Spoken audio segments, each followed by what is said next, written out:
Selamat datang di video tutorial Unity kita yang pertama. Tutorial ini merupakan pelengkap untuk mata kuliah grafika komputer. Dan pada tutorial ini kita akan belajar tentang dasar-dasar Unity, bagaimana tampilan antarmuka Unity, apa yang dapat kita lakukan untuk melakukan pemrograman pertama kita dan membuat objek pertama kita pada Unity. Oke, jadi sebelum kita masuk ke sembari si Unity-nya ngeload ya, kita akan belajar sedikit tentang CG pipeline ya. Jadi kalau misalnya kita berurusan dengan komputer grafik itu pasti datanya itu adalah vektor pada umumnya ya. Vektor dan matriks ya, itu sudah ngeload tapi kita ntar dulu.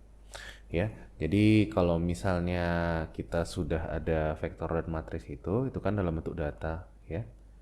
Inilah dia datanya. Bagaimana CG pipeline itu? Yang pertama kali dia pasti akan masuk ke vertex shader. Gitu. Ya, vertex shader itu tujuannya apa? Dia untuk memproses data-data vektor dan matriks itu untuk mendapatkan posisi akhir dari vektor-vektornya. Semua poligon itu pasti direpresentasikan dengan vektor ya. Ya. Jadi misalnya di sini ada vektor 3, kita bilanglah vektor 3 kayak gini ya. 0,1,0, vektor 3 1,0,0, vektor 3 0,0,1 ya. Kemudian kita mungkin ada transform matrix ya, translation ya, nanti ada rotation, scale gitu ya. Nanti semua akan direpresentasikan dalam bentuk matriks ya. Kita akan belajar ke depannya tentang matriks ya. Sorry, ini tabletnya udah agak-agak rusak ini, jadi agak ngaco deh. Saya nggak tahu di mana salahnya. Lompat-lompat dia. Ya, jadi sama si vertex shader itu data-data vektor itu akan ditransformasi, kemudian akan dimasukkan ke vertex assembly ya. Pertama, vertex assembly itu untuk menggabungkan si vektor-vektor tadi ya menjadi sebuah poligon, tapi isinya belum ada gitu ya. Kemudian ada proses clipping untuk membatasi kalau misalnya ini layarnya ya, misalnya ini layarnya, ini adalah vektor kita yang pertama, tuh kan lompat-lompat dia, aneh banget. Ini adalah yang kedua, yang ini kan nggak usah digambar kan, jadi dihapus. Itu namanya process clipping. Dan yang ketiga restoration, dia akan menentukan pixel mana dimiliki oleh triangle mana atau polygon mana. Oke, kemudian dia akan lanjut ke fragment shader atau pixel shader, sama aja ya. Saya lupa kalau di Unity apa, kayak mungkin pixel shader gitu ya. Ini kemudian setelah kita tahu triangle-nya itu seperti apa, kita tentukan poligonnya di sini, kemudian kita lihat propertinya apa, colornya apa, harusnya dia warna apa, kemudian dia tugasnya adalah untuk mengelir si poligonnya dan kita dapatlah gambar kita gitu. Ya. Jadi ini adalah basic dari komputer pipeline, komputer graphic pipeline, dan si Unity juga akan seperti ini juga gitu ya. Kapan ini dipanggil?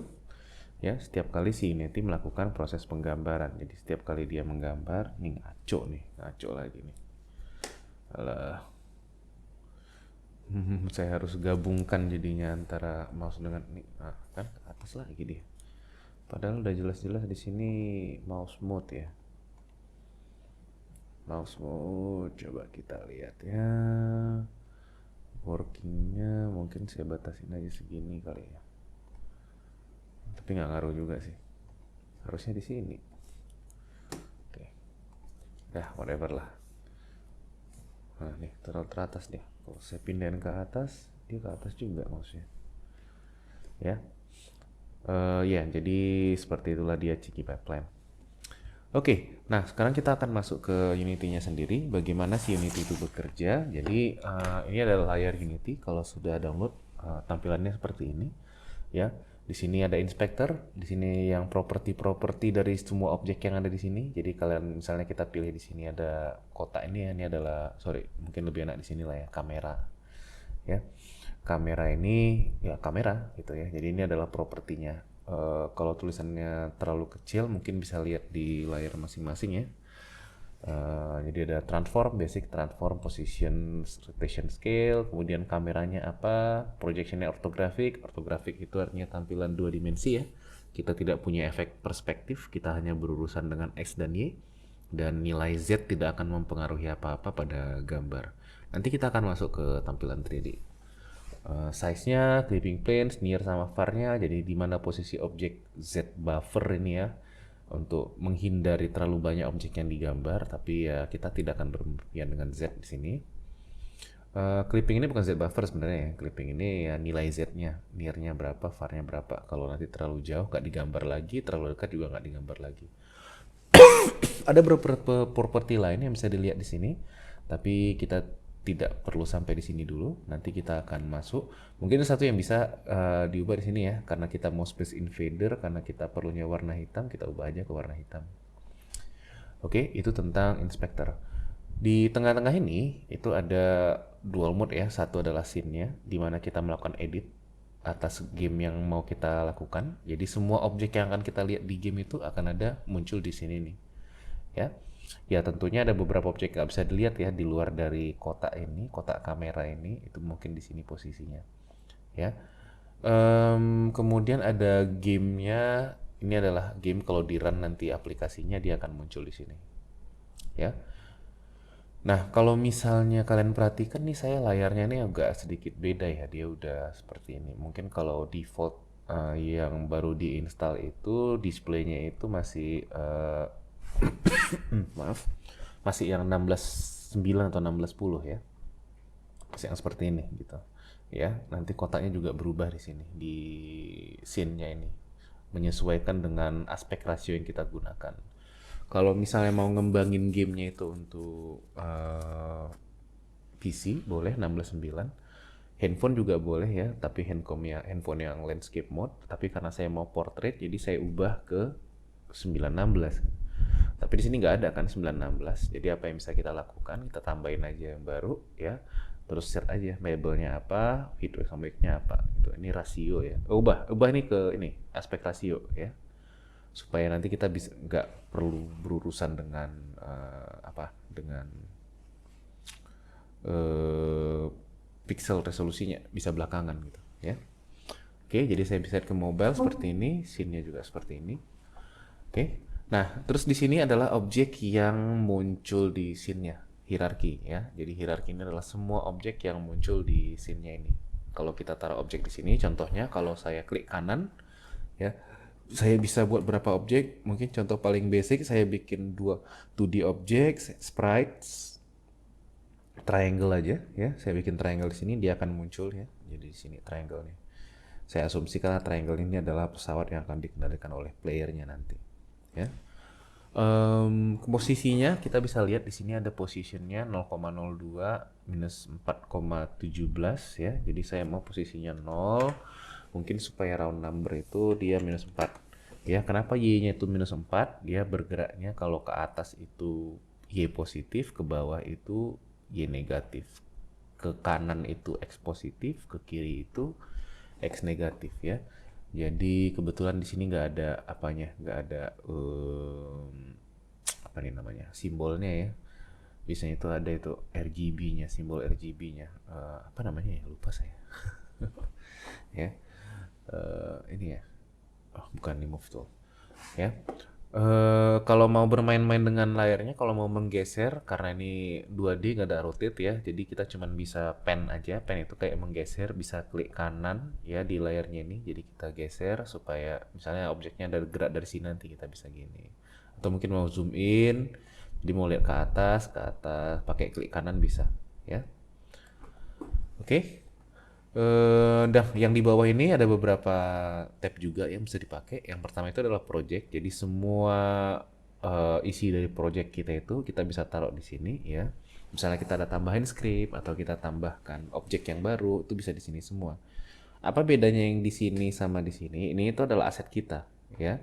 Jadi kalau misalnya ada di sini ya, itu berarti objek itu ada di scene. Tapi kalau di sini itu ya belum tentu ada objeknya di scene gitu ya. Kalau kita belum taruh kemari, belum ada gitu ya. Nah, itu tentu projectnya. Nanti kita akan banyak melakukan penambahan komponen di sini ya. Oke, kita akan tambahkan satu script sederhana untuk triangle kita. Nah, jadi kini triangle-nya kalau di play ya belum bisa ngapa-ngapain ya, gak ada ngapa-ngapain dia. Kita tekan tombol play ini dan dia akan pindah ke game, akan ada triangle di tengah bawah ya, dan background hitam. Oke, di stop.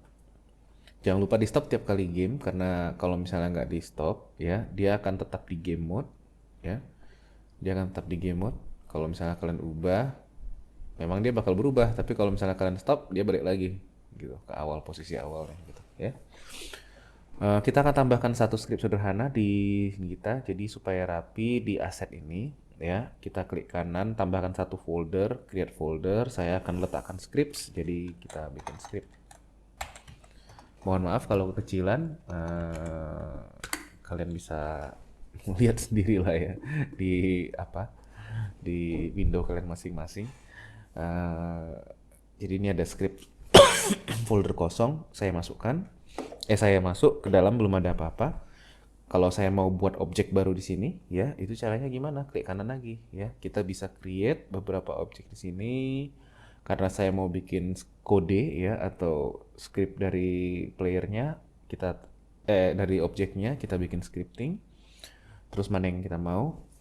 Paling basic itu saya rasa paling mudah di mono behavior script ya. Ada beberapa template yang bisa kita pakai. Kalau misalnya empty ini nggak ada, kosong, cuman kelas kosong aja ya. Tapi kita karena kita mau bikin dia itu merupakan bagian dari gamenya ya. Jadi kalau empty dia tuh belum merupakan bagian dari gamenya, tapi kalau udah mono behavior dia merupakan bagian gamenya. Berarti dia sudah merupakan child dari kelas mono behavior itu. Dia sudah punya fungsi update sama start yang ya nanti kita akan lihat lah ya. Jadi tekan aja mono behavior script, kita bilang namanya itu adalah player script. Ya nggak usah lah player script, player aja ya, nanti kebiasaan pakai script ya. Kalau kita double klik, kalau misalnya sudah install Visual Studio, dia akan langsung otomatis buka Visual Studio, dan saya sangat menyarankan pakai Visual Studio. Ada alternatif lainnya, pakai yang terkenal itu Jetpack Rider ya kalau nggak salah, itu juga cukup bagus ya, silakan kalau mau itu. Tapi ada pricingnya kalau Jetpack Rider itu ya.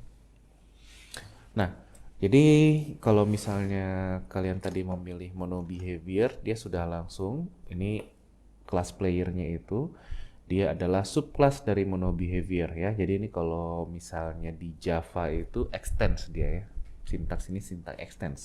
Ini artinya kelas player ini merupakan subclass dari mono behavior.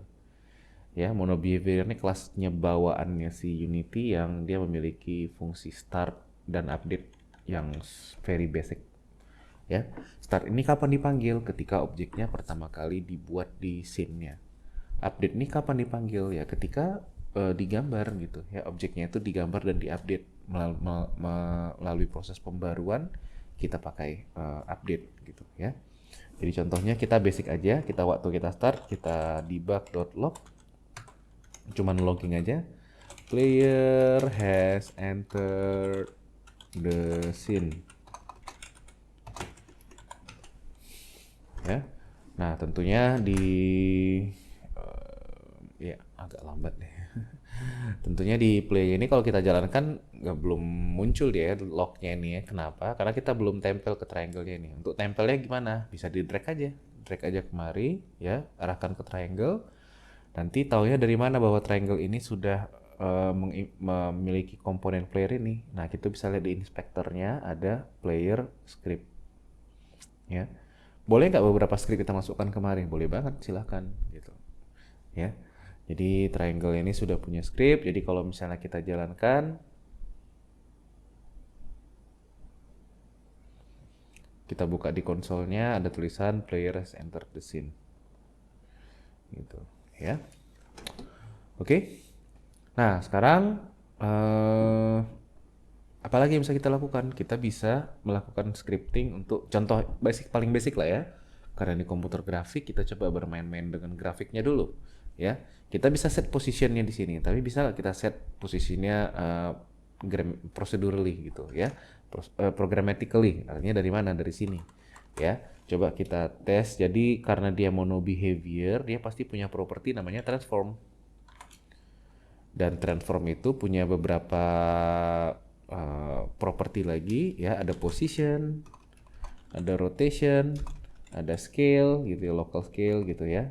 Tapi kita mau pakai position aja dulu ya, sama dengan apa kita bikin, boleh new vector tree, kita bikin 0,0f, 0,0f, 0,0f. Kenapa harus f? Karena untuk setiap posisi, karena untuk setiap vektor itu kita cuma mengenal f aja ya, dan C# sama seperti Java dia agak strict tentang perbedaan antara double dengan floating point. Kalau misalnya kita cuma taruh 0,0 aja dia marah nih.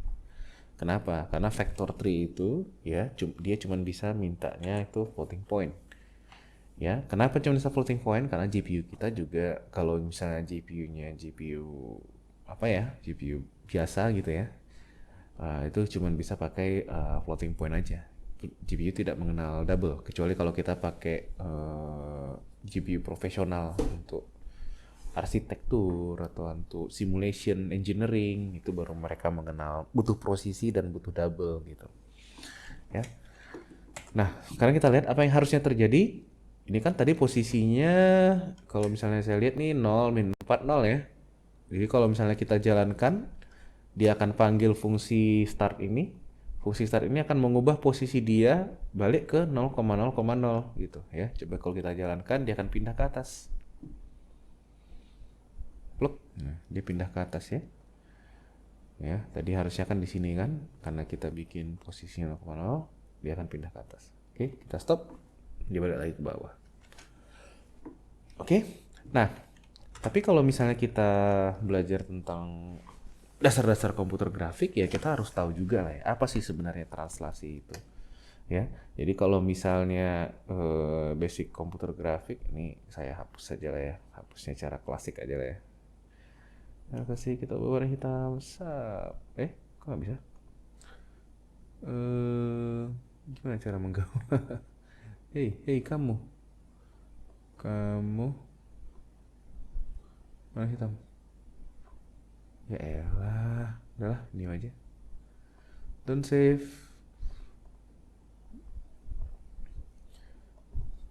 Ya, jadi kalau dalam komputer grafik itu ya, misalnya ini adalah objek, kemudian kita translate objeknya itu ke samping kanan contohnya.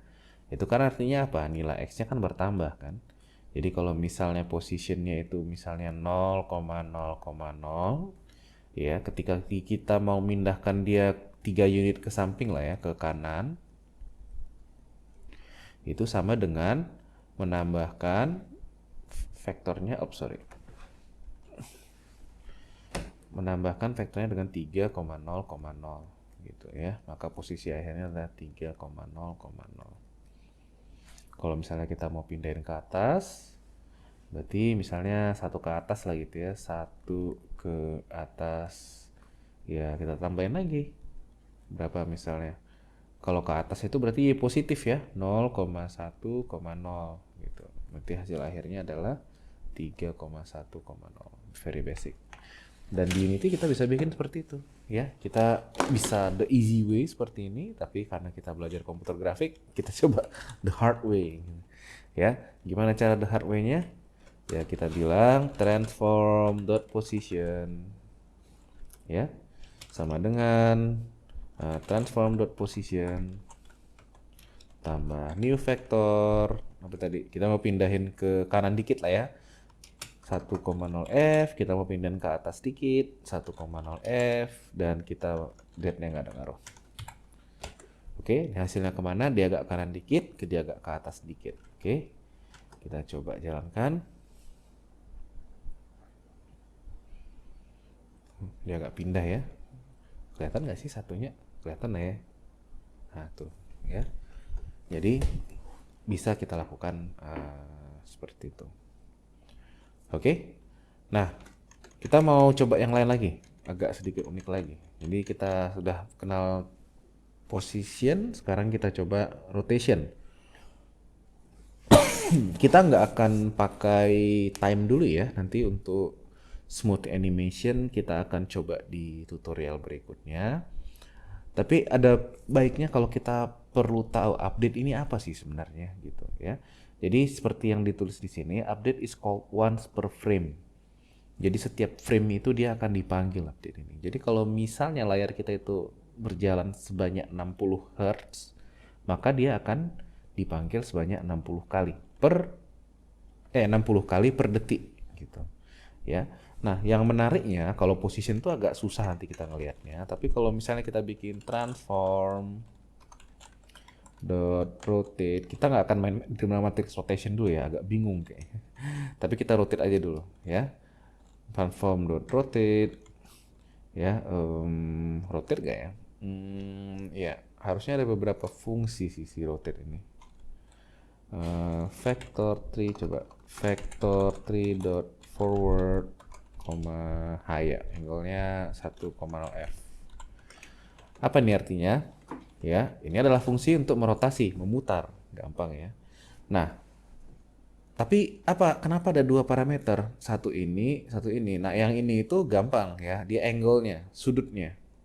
Berapa jauh kita mau rotate. Nah, sekarang yang pertanyaan itu ini tuh apa sih gitu. Nah, jadi kalau dalam rotasi itu kita akan masuk ini di tutorial berikutnya, tapi eh, supaya nggak bingung kali kita sedikit lah ya kita bahas ya. Jadi kalau dalam rotasi itu dia dalam ruang 3 dimensi itu ada 3 sumbu ya, X, Y, Z. Kita bisa rotasikan itu terhadap sumbu yang mana aja ya. Nah, tapi kalau kita ngomong 2 dimensi kan kan inilah layarnya ya. Kita kan berurusan dengan sorry supaya gampang layarnya saya bikin sesuai dengan itunya aja ya, warna. Duh, susah banget sih ini pakai tablet ini, udah agak rusak ini. Mana caranya? Warna putih. Oke. Warna putih. Jadi saya mau bikin seperti ini dia. Inilah dia layarnya kan. Berarti kan kita berurusan sama X sama Y aja kan. Nah, bagaimana dengan rotasinya? Rotasinya tentu dia harus berputar terhadap sumbu Z-nya aja kan. Inilah dia yang kita mau rotasikan. Oh, sorry. Inilah yang mau kita rotasikan. Ya. Nah, jadi karena sumbunya adalah sumbu Z, maka ini kalau dalam vektor 3 dimensi ini sering disebut dengan forward gitu. Ya, kalau ini disebut dengan right dan ini disebut dengan up gitu ya. Nah, jadi saya bilang apa? Saya mau rotate di sumbu Z ya, forward ya, dan sebanyak 1 derajat gitu.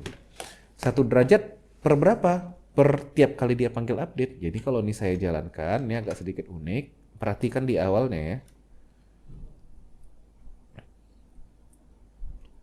Tuh. Dia di awal tuh agak lambat, tapi kemudian cepat dia. Dan cepatnya itu konstan. Nah, kadang-kadang dia agak lambat dikit gitu ya. Nah, apa sebenarnya yang terjadi? Update ini akan dipanggil setiap frame. Nah, kapan framenya ini cepat? Ketika CPU-nya atau GPU-nya nggak banyak kerjaan. Ketika dia banyak kerjaan, tentu framenya akan turun. Ya. Nah, tadi kenapa bisa lambat? Karena kebetulan CPU-nya banyak kerjaan. Mungkin pertama kali programnya di load, dia butuh sedikit apalah ya, sedikit tas memori lah. Jadi dia agak sedikit berat. Jadi dia agak lambat dikit di awal. Kemudian dia udah terbiasa, nah baru dia cepat lagi standar gitu ya. Nah, itu kenapa proses seperti ini sangat tidak bagus. Nanti di tutorial berikutnya kita akan belajar tentang ini time based animation gitu. Kalau ini frame based animation namanya. Dan itu sangat sangat sangat jarang sekali dipakai. Kenapa? Karena tidak smooth dan tidak make sense gitu. Bahkan nanti kalau beda device bisa beda kecepatan jadinya rotasi kita gitu. Jadi ini sangat hampir tidak pernah dipakai. Oke, untuk tutorial kali ini itu saja dulu. Jadi kita sudah tahu tentang basic-basicnya, sudah diajarkan tentang bagaimana menggunakan inspector, bagaimana menambahkan objek ke scene, bagaimana menambahkan script ya. Jadi kita sudah tahu tentang basic Unity-nya, kita sudah bisa akses semua window-window di sini. Dan untuk tutorial berikutnya kita akan mulai membangun game kita dari basic tentunya. Oke, sekian dulu tutorial kali ini. Sampai ketemu di tutorial berikutnya.